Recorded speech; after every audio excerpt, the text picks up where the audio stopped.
what I want to do today, this morning, is I want to invite you to have a paradigm shift for Fresno Police Department. Is Jerry Dyer going to see this? Hopefully. Not? No. Okay.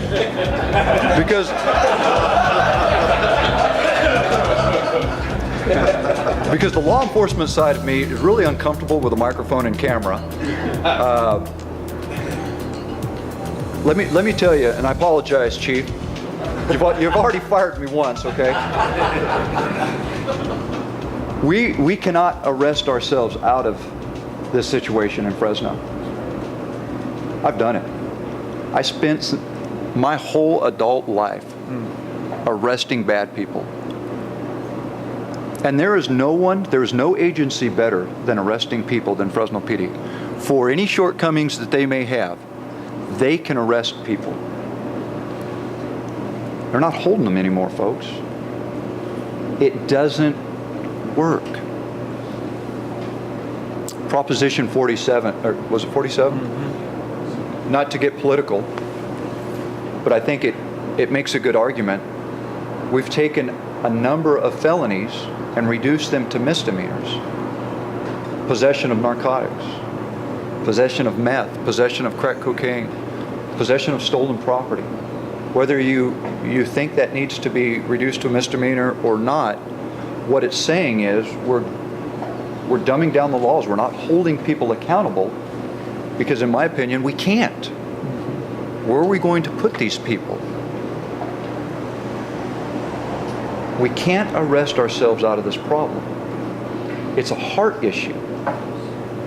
We've got to get to the heart.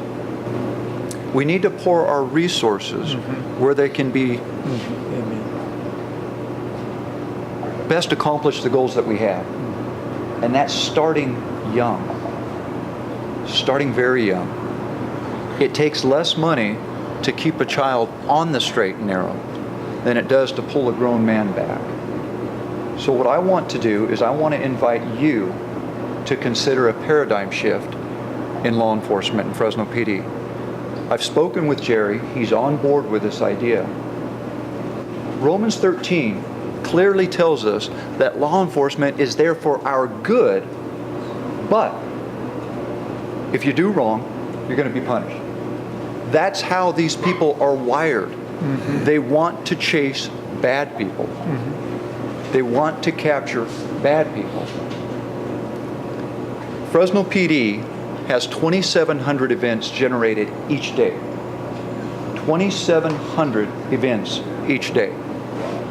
Most of these events are relational issues. Think about it. Neighbor disputes, runaways, family disputes, out of control children. Now, sure, officers need to go to make sure that we'll say the scene is stable. And if there's a crime committed, then they have to deal with that.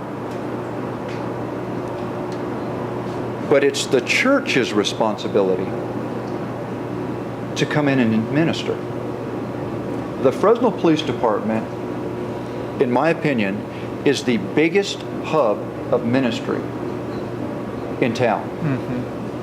2,700 events per day. People calling in, giving their name, address, contact number, asking for help. I'll be honest with you, we can't manage it from a patrol stand, but we can through the chaplaincy.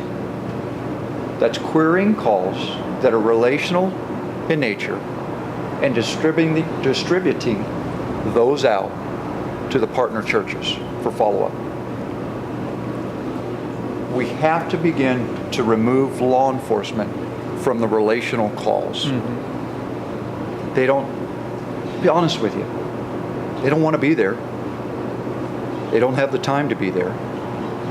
They don't have the resources to give these people. But we can.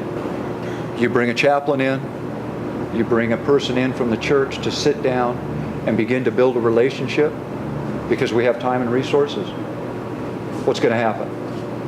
We've got a program, which this is a God thing. Fresno Unified allowed us to put chaplains on elementary schools. What we're learning, and from my story that I just shared with you, kids don't report crimes against them until their late teen years. So we've got an offender that's left to offend more. We've got a child that has more obstacles in their life. There's more baggage that lays before the cross. So we met with Michael Hansen and said, listen, we've got an idea. How about you allow chaplains on campus? We'll look for the kids that are acting out, withdrawing. We'll be that early conduit by developing relationships. And we'll teach character and integrity just to get into the classroom. Mr. Hansen bought off on it. About a year later, we started in 5 schools. We're struggling. And it became clear, how are we going to teach kids character and integrity when they don't even have hope? There is a lack of hope in this city. It's called a conditioned response. Mom and dad, or mom doesn't have any hope. Folks, there's people just existing. They're not living anymore. I'm missing the church. I need men to step up and mentor these kids. It's an open door to put your thumbprint. Right now we have an audience, 2,000 kids per week. And guess what these resiliency skills are? They're Bible principles, right? They're Bible principles. We don't call them Bible principles. We call them resiliency skills. 2,000 kids with a potential of thousands more that we can sit in front of and encourage and develop relationships with. 3,000 doors of runaways per year that we can put a godly person crossing that threshold to sit down with that family and begin to mentor. If you really want to change our city, you're going to have to get someone to mimic you. That's how we're going to change it, one by one. And because we have the badge, the silly Fresno PD badge, and the cross, gives us instant credibility. We can show up and knock on the door and get an ear. It's amazing. We've had women weep. Another thing we do, we follow up with every domestic violence call. 600 per month. We follow up with every one of them, trying to get them safe housing, because those kids are being conditioned. If we don't get them out of that environment, they're going to be the producers. They can't study well. They're not going to be good students. You can't learn under that environment.